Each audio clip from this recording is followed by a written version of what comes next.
Inside the Arena is presented by Snoqualmie Casino and Hotel, Seattle's closest sportsbook. Welcome to Inside the Arena, your source for everything off the ice, off the court, and outside the field of play. With your hosts, KOMO Sports Director Niko Tamurian and KOMO Senior Reporter Chris Daniels. The 69th episode of Inside the Arena, back when the Seattle Pilots played 1969. That was a good number association there. I like that. Yeah, and they're now the Milwaukee Brewers, looking at the first overall seed in the National League. And how about those Seattle Mariners? I was going to say, is Cal going to hit 69 next year after 60 plus this year? I mean, you are still drying off from voice still coming back. A week like no other. You pray on the drive home from T-Mobile Park that you don't get pulled over. Although it'd be, you have credentials, so I'm sure the officer would understand. But yeah, I mean, you can't take being a part of a champagne celebration like that for granted. You have to understand that for starters, it was something we didn't see for 21 years at all until 2022. And now to have it on back-to-back nights is just indicative of how special this team is. And yeah, champagne stings your eyes, by the way. And then the cigar smoke. I mean, the hazards of this job, Niko. Yeah, it's funny. I didn't wash. I was wearing my KOMO rainproof, waterproof black coats that we have the first night. And then I'm like, well, I'm not going to wash it because it's probably going to happen again 2 nights in a row, which it did. And then I was reminded by a Mariner staffer, well, you can't wash it because it's clearly good luck. I'm like, well, I can't wear it because it reeks now.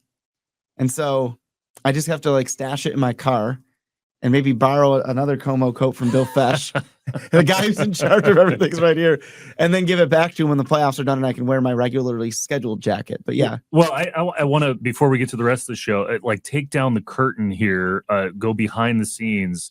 It's actually kind of funny to watch. I was with you on Tuesday night, the night of the clinching of the playoff spot. What goes into preparing to go into the clubhouse for a celebration? It's organized chaos. The Mariners do an amazing job of telling you exactly where you should be and when, and letting you know, okay, we understand that you want to be on the field the second this is clinched, but understand you can't go through the main dugout entrance that we would normally take to the clubhouse, meaning you have to go out and around, kind of do a mini lap around, from essentially third to first, if that makes sense, but in the inner bowels of T-Mobile Park. So you wait in the tunnel, especially, in the 8th inning, Naylor, it's that 3-run double, or of course, Wednesday night's game was well in hand, right? So you do that, and then, so you go on the field for a minute, you take it in, but you can't miss the champagne celebration, so you book it back, make sure you got your Jordans or your sneakers on, and they let you in the clubhouse.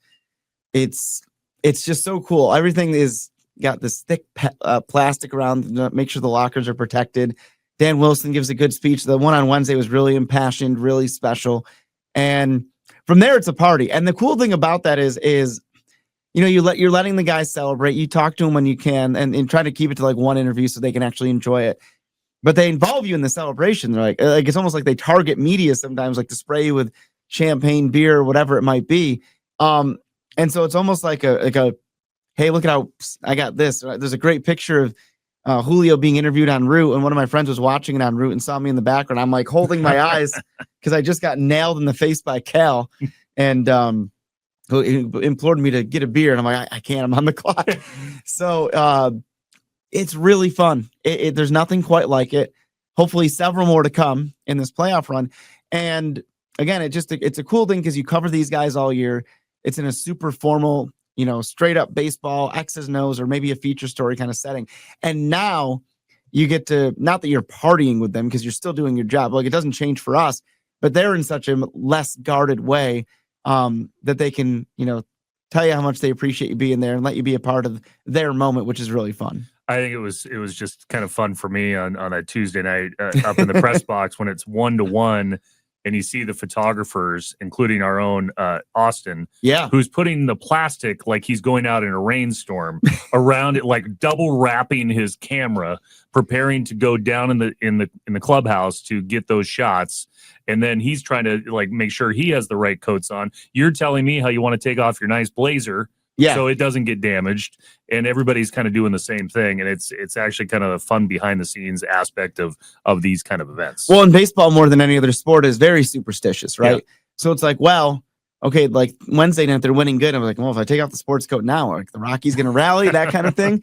So yeah, there's a lot that goes into it. And it's funny, if the team is made aware of any superstition, like you got to stick to it. Yeah. They're like, don't mess with it. So Rick Riz has gotten Cheetos from Jerry DePoto every game. Like it can be the silliest thing, but it leads to that. Well, it was fun, and it's fun to like kind of break how we normally do this show to talk about it, because I think it's what everybody is talking about this week. And later on in the show, we're going to kind of focus on women's sports. Jen Barnes from Rough and Tumble, she's opened up a second location right around here, the end of the storm season, going into the WNBA finals. She's going to talk about just the growth of women's sports and the interest in showing women's sports on a local level. And then Sue Bird, part of your conversation as well with Sue. Yeah, I mean, how do you not love Sue Bird? We were able to catch up ahead of the statue unveiling in August, but with the understanding that she's got a really cool event coming up in McCall Hall on the 30th.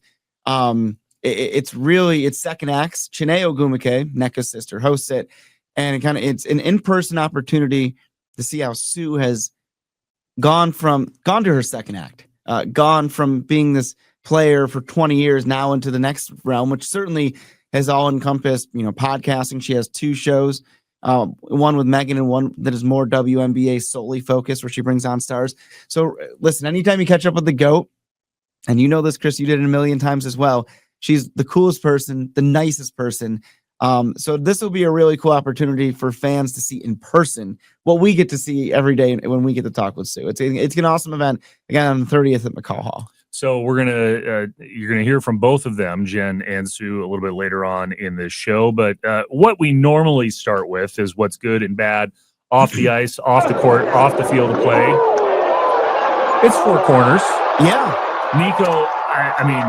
I hazard to guess what's good for you. Well, are you going to say the same thing? I mean, yeah, I think that, you can take this Mariners run and you can take a lot of different aspects of it. I think that's how you have to do this. And I think that the one thing that jumps out to me is that with this team, champagne's flying, in the middle of this raucous celebration, every guy I talked to said, but there's more work to be done. And think about the party you saw on Tuesday night, and yet they went out the next night and clobbered the Rockies. Not that the Rockies are very good, but it's not like they lost focus and went away. And we're talking about a team that in a span of maybe 3+ weeks, about not even really 3 weeks if you do the math in your head, went from 4 games out in the AL West, clinging to the last wildcard spot, to flirting with the top seed overall in the American League. I mean, it's really incredible stuff. And that's what makes this team special, is that makeup I just described. That even in a celebration, they're focused and locked in on the moment. They never lost hope when things weren't going so well. And I think that's a testament to Dan Wilson, but also a testament to the kind of players that we have here in Seattle. I think it's just, I'll just piggyback as we go towards second base. I just think it's one of those things that shows you how sports unifies a community. The Mariners will be the most watched thing now over the next couple of weeks, if not longer, depending on how they do in the postseason. But it's what everybody is talking about. It's what everybody's talking about in between interviews. You see the amount of people that flood into Pioneer Square, and I'll just point it out, October 4th and 5th, ALDS, you're looking at 85 to 115,000 people there on both nights for a Sounders game on a Saturday along with the ALDS, and a Seahawks game on the Sunday. Likely we will see staggered start times, but still, even if you're talking about a 4:00 start time, and we may know it by the time people listen to this, there's going to be over 100,000 people there on that Sunday. Get there early. Make sure you have alternate plans. We've talked about this on KOMO News as well, about the added service that Metro and Sound Transit and others will be providing that weekend. But it's, the residual impacts of a playoff run like this, the amount of money that is spent in restaurants and bars, the amount of hotel rooms, the hotel motel tax that goes to the arts and culture and to homelessness, that is all based off having big events like this. So there is an element here with the Mariners, and I guess the pun is intended, a rising tide lifts all boats, that the community does see other benefits from a playoff run like this. Yeah, and that's the thing. Sometimes and not so much, but maybe focusing on arenas and things of that happened decades ago in Seattle. But you see the same story play out across the country when people are like, well, why do we want this stadium? Why do we want this? Well, you have to have the long term, the big picture in mind, that it drives other revenue sources. You can't be short-sighted and look at just the initial cost, as staggering as something may be. And certainly something like Climate Pledge was privately funded, obviously, but I'm talking about when you involve taxpayer money. But I'm saying it can really raise things up. And think about how long, T-Mobile and Lumen, through their different names, have been there. That's 20 plus years, 25 years of being able to drive revenue and all that stuff from these big events. And that can't be understated. And we've seen a lot of growth in Pioneer Square as well, in restaurants that have been opening in anticipation of the end of the Mariners season and the start of the Seahawks season. And all of that's a good thing too. It is. Yeah. This is a great time of year. I've said for a long time, this is the best time of year in Seattle sports with all the overlapping and things of that sort. But boy, oh boy, when you get a run like this and the Seahawks look pretty sharp, that's pretty special. So what don't you like? Is there anything you don't like this week? It's hard to be negative this week. Oh boy. I don't think that I have anything negative. I would just say he's in a rundown between second and third. I'm stuck between producer Bill and Chris.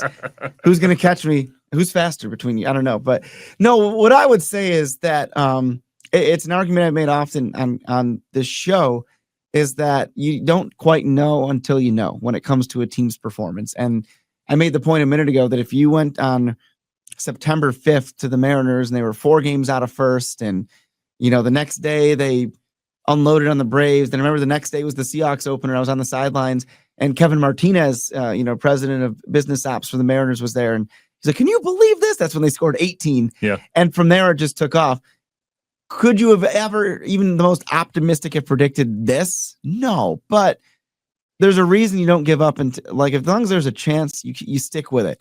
And that's the part about being a fan and understanding that Mariner fans have been let down countless times before. But this is why you wait until everything's settled. Well, and you and I have talked about this off the air. I will say objectively, this is the most complete team they've had since 2001. Very much so. Yeah, I mean, that lineup, even you're talking about Dom Canzone, who's been red hot this entire fall. He's batting 8th. Yeah. Jorge Polanco, he's been batting 5th, as of late, but there was a time he was he was your cleanup hitter, batting 2 or 3. Now he's 6 or 7 on any given night. Gino Suarez, 48 home runs as of, the clinching on Wednesday. He's batting 6th. This is a huge lineup right now. And it looks like Wu will be back in time for the playoffs. Yes. And they'll have 4 pitchers, probably a 4-person rotation. That's going to be probably the best 4-person rotation, 4-pitcher rotation in all of Major League Baseball. The idea that in that scenario, Bryce Miller can be like your emergency starter, or God forbid somebody gets rocked early, it's a pretty good spot to be in. Well, the thing I will say that's bad is get out the rye bread, your mustard, and your Benjamins to get Mariners tickets for the playoffs. I think we're going to hear some more grumbling about Ticketmaster and how the whole ticket rollout happened here on Thursday for those playoff games. Already they're selling on StubHub for $600,000, $700,000, $800,000. Yeah. Before a lot of people even had access to it. So I think we're going to hear more grumbling about access to tickets for the people who are not lucky enough to get in on the ground floor, or were season ticket holders and had the early access and all that kind of stuff. And there's always stuff like that. I mean, just be careful as you navigate it, right? Yep. Yeah. Well, let's talk about one other thing before we get to please Jen and Sue, and that's something that we do every week as well, the Supersonic Minute. There's the air horn. I think there was one item of interest this week that people may not have caught, and it's really come out in an email blast to people who have attended Climate Pledge Arena events. But there is a new concert club that the folks at the arena at CPA are trying to get people to buy into. $2,500, I think, is the number, right in that range, to basically get access during concerts to different areas in the arena and early access to tickets. And I read that as, well, that's a sign that the NBA is not coming anytime soon. That's a way to get revenue into the building that doesn't, perhaps people were looking at the math and thinking they were going to be taking season ticket deposits for an NBA franchise. But this, I mean, it's an interesting concept, and giving people access and making concerts kind of a big tenant in that building. They already are. So it's an interesting way to build some revenue for Climate Pledge Arena. But I also took it as, okay, that means the NBA is going to be further off. And we did hear Adam Silver here in the last week or so at a conference with Front Office Sports, suggesting that they are very focused on international expansion, perhaps as early as 2027, if not 2028. And the question of domestic expansion in that forum, a half-hour forum, did not even come up. Yeah, well, this is why we do this show, because we can see a few steps ahead. And I was not thinking that, so appreciate you bringing that up. Well, should we talk more about women's sports? Yeah, what a time. And the Storm made a nice run to the playoffs. That would be my other positive if the Mariners weren't setting the baseball world ablaze. But great run by the Storm, 1 point shy of advancing. And you look at all the other things that are going on. The Rain is on solid footing, and there's the PWHL on the way. Really fun time for women's sports in Seattle. Well, let's hear a bit from Sue Bird about her event that is coming up here at the end of the month, as well as Jen Barnes, who is with the Rough and Tumble Bar and Grill, currently in Ballard, opening a new location in Columbia City, and you will hear from them back to back right after this break. Luxury has arrived at Snoqualmie Casino and Hotel. The hotel is officially open. Book now for an unforgettable experience. Enjoy sweeping Cascade views, a new sports bar, and play your favorite games. Visit snowcasino.com for details. Seattle's closest is now Snoqualmie Casino and Hotel. Let's talk about second acts, and obviously it's a show that kind of precedes itself, but obviously partnering with Shanae and everything, which, how fun is that going to be? And again, we were talking about earlier with the podcast, but how special is it from a standpoint of being able to, connect with a live audience in that way too? Yeah, well, Shanae Agumake is amazing. So when I saw that she was doing the show and then I got asked to be on it, it was kind of a no-brainer. So I'm really excited just to sit down, chat with her. And second acts is something that I think everybody can relate to in some way, shape, or form. Maybe, you're finishing up college and now you got to go figure out what's next. Maybe you're changing jobs. You got to figure out what's next. Maybe you were forced to change a job and you have to figure out what's next. So I think everybody can relate to this moment. And for athletes, for me especially, it's interesting because it does happen kind of young. This career just ends. So it's less about having to change or wanting to change it up. I couldn't have played any longer. Like, my knees literally were like begging me to stop. So at some point as an athlete, that happens, and you're generally younger. I was 41, I was like about to turn 42 when I finished playing for the Storm.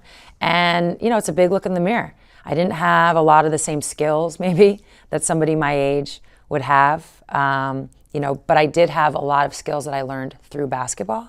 And I did develop an identity through that. And I'm finding that in my second act, all of those same things are showing up. So I think there'll be things that people can learn and pull from.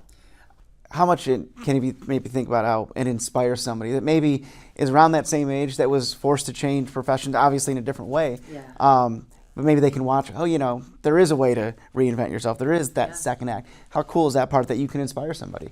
Yeah, I actually think that the athlete story of it all is really the main character in all of this, because you bring up the word reinvention. That's something that athletes have to do throughout the course of their career. They're staying in the same field, but within that, maybe you tear your ACL.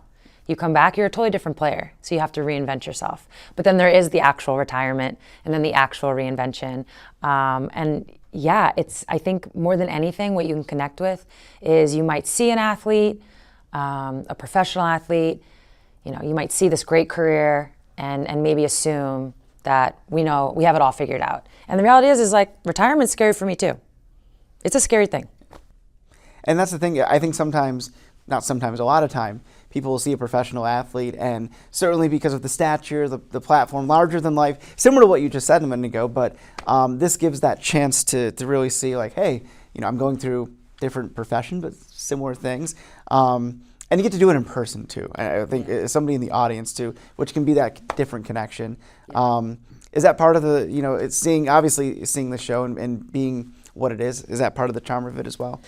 Yeah, I think anything you can experience live, it just resonates differently. To hear people's stories, to hear this conversation, There'll probably be, if there's 10 nuggets of knowledge given, it's not that you're going to resonate or all 10 are going to connect, but you're going to get something. And that's the best part of it. Yeah, absolutely. And certainly to have it in Seattle, it could, obviously it's kind of a no-brainer, right? But at the same time, there's going to be a lot of 10 jerseys out there and stuff like that. Again, we always talk about that, but it's just so cool to be able to, for fans to be able to connect with you in that way. And even somebody just be able to yell, thank you, Sue, again. That's a special thing. Yeah, absolutely. I assume a lot of the people that will be coming to the show are people that are either Storm fans or came to a Storm game, but definitely are aware of my career. And there's a lot of ups and downs within that career that they experienced along with me. Like I said, maybe it's injuries, maybe it's seasons we don't make the playoffs, maybe it's seasons we think we can win the whole thing and fall short. And then, of course, the ones where we actually win the whole thing. And so all the ups and downs, everybody experienced that, albeit from their seats, along with me. So for them to maybe, get a pulled back curtain moment on some of those highs and lows, I think will also hit different. Because we've seen a lot more of these avenues, maybe not live like this one, but Players Tribune or something like a podcast or live. And it is at the sake of my own job here, but it is a cool way to connect directly with the source itself. And I think that's a really special thing. And, how unique is it though in that way too? Yeah, very similar to how I feel about my podcasts and when I'm sitting down with an athlete as the interviewer and what hopefully I'm able to disarm in a different way. I think that'll be how Chene is with me. Like, I've known Chene for years. She played in the WNBA. She knows the grind. And I know I can trust her in that way to just have this candid conversation. Awesome. Sue, thank you so No much. problem. Jen, what's the exciting news here in Columbia City? Rough and Tumble's expanding. It's exciting. I opened the first Rough and Tumble, the first place in the world to ever prioritize gender equality in sports viewing in Ballard in late 2022. And, demand has risen. People love watching women's sports. And so I decided the first second place would be here in Columbia City. Why do you think there's a market for it? To put it bluntly, everyone watches women's sports. Second to that, Seattle is an incredible women's sports town. I always say it's the best city for women's sports in the entire world. We have NWSL and WNBA, the best WNBA team, the most winningest, if you will, in the country. And we have, I often talk about the fact that we're at third and fourth generations of women's sports fans here. So the city was ready for this, and I think that's why we're able to open up a second one so quickly. Fair to say that Storm's success has helped your success? Absolutely. There's no question about the fact that the Storm and the Reign's success here and building the leagues from the very beginning made this possible. Without them, we wouldn't have the same women's sports city and environment and fan base that we do today. You and I talked on the phone yesterday about the demand, and you were giving me some numbers about sports media coverage for women's sports 3 years ago versus now. Yeah, 3 years ago. So just a little bit less than 3 years ago, when I opened Rough and Tumble, sports media coverage was about 4% for women's sports. So 96% of sports media was dedicated to men's sports and just 4% to women's. Now that has changed dramatically over the last 2.5 years, and we're certainly seeing the benefits of those changes. We're now roughly 16% in sports media is now women's sports. And the industry is projected to be around 20% by the end of the year. So those are huge changes in a very short period of time. I think what that shows is how many people want to watch the game, how many people are asking for the game. And then it really is something that Rough and Tumble is integral to, and that is making women's sports accessible to everybody, removing those barriers to access. And we've proven over and over and over again that people are showing up to watch women's sports outside of the arena and the stadiums. I heard you make the point the other day that this is also a market that has 4 professional women's sports franchises with hockey here in a couple of months. Yeah, so Seattle we are the only city in the world to have as many professional women's teams as we do, and it's something that I think the city takes great pride in. We're certainly uplifting all of them. So we have the WNBA, the NWSL, the PWHL is coming here this fall. And then we have Pro Women's Ultimate with the Seattle Tempest, as well as Pro Women's Tackle Football with the Seattle Majestics. There are certainly others that we anticipate will be coming down the line as well. Having the Women's Hockey League come to town, again, that's going to be one of 8 markets with Vancouver to have hockey. How excited are you for that with the growth of the business? I am so excited about having the PWHL come to Seattle. It was something that I was very excited to help push forth and encourage people to attend the games that kind of proved that we were ready to be a women's hockey town. Hey, we're the #1 season ticket sales of the entire PWHL here in Seattle. I think that says everything about what we're doing here as a hockey town in general. The Kraken have certainly done so much to expand community and interest in education about how great the game of hockey is. And now we get to actually expand that and really share that with young girls, non-binary kids, and women who love to play hockey. So, it's going to be incredible on that opening day sometime this fall. When the schedule comes out, we'll learn to be able to go to a climate pledge that is packed with women hockey fans. And who are you appealing to? What's the clientele, do you think, for Rough and Tumble in Ballard, in Columbia City? Is it any different? I don't think it's any different. I don't think that, so a lot of people ask us about our demographics, and I think, it's a common misperception that we are only women's sports or that we are only women customers, and that's categorically false. I would say we're probably around 55-60% women on a dual binary scale, and the other probably 45-50% are often men. We're all ages, we're all genders, so our whole goal is to be inclusive and to create a space, an environment in our world, which is how we should all be living together. So that's what happens here. It's, interestingly, probably the largest portion of our customer base in Ballard is in this general vicinity, sort of the South Seattle area. So people from West Seattle, Beacon Hill, Capitol Hill, Central District have all been begging Rough and Tumble to please expand to this area.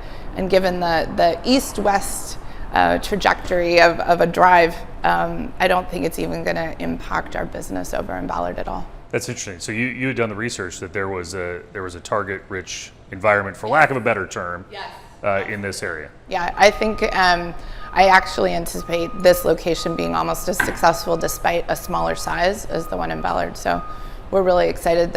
So far the press has been incredible, and the reception by the community just really excited. And you'd also told me on the phone that locally, this would be the 3rd location that's for female-focused sports, but that nationally, there's been a trend as well that this is something that people want on a national level. Yeah. So back in 2022, Rough and Tumble was the first place to, like I said, to open and really prioritize women's sports with the goal of showing men's and women's sports equally. And about a year and a half later, some other ones started copying essentially the blueprint that we put down. I think, when I opened, there was no proof of concept. There was no scaffolding to copy. There was hardly any data.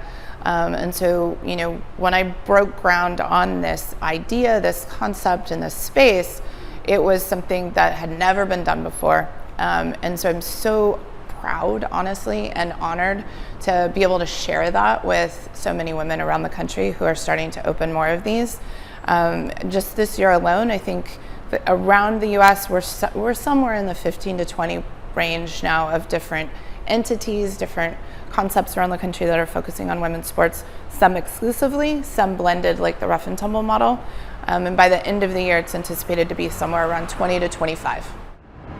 So there you have it. Jen Barnes from the Rough and Tumble and Sue Bird. If you wanted to hear their full interviews, what we do every week is we kind of abbreviate it for television, but you can hear them in their entirety on YouTube and your favorite audio platform. There's a Absolutely, lot of them that carry this lovely show that we've been doing for 69 weeks. It's crazy to think 69 weeks. Yeah. You think about like when we first started early 24, we're like, gosh, can the Mariners do something? And we spoke it into existence. Yes, we did speak it into existence. And I can't say it enough. I mean, Cal Raleigh, I don't even know why there's a debate right now as we head here into. Bill with the dumper sound. That is not a construction truck outside the studio. That is producer Bill with the big dumper sound effects. Bill, always full of surprises. He is. Like a box of chocolates. Just like David Lee.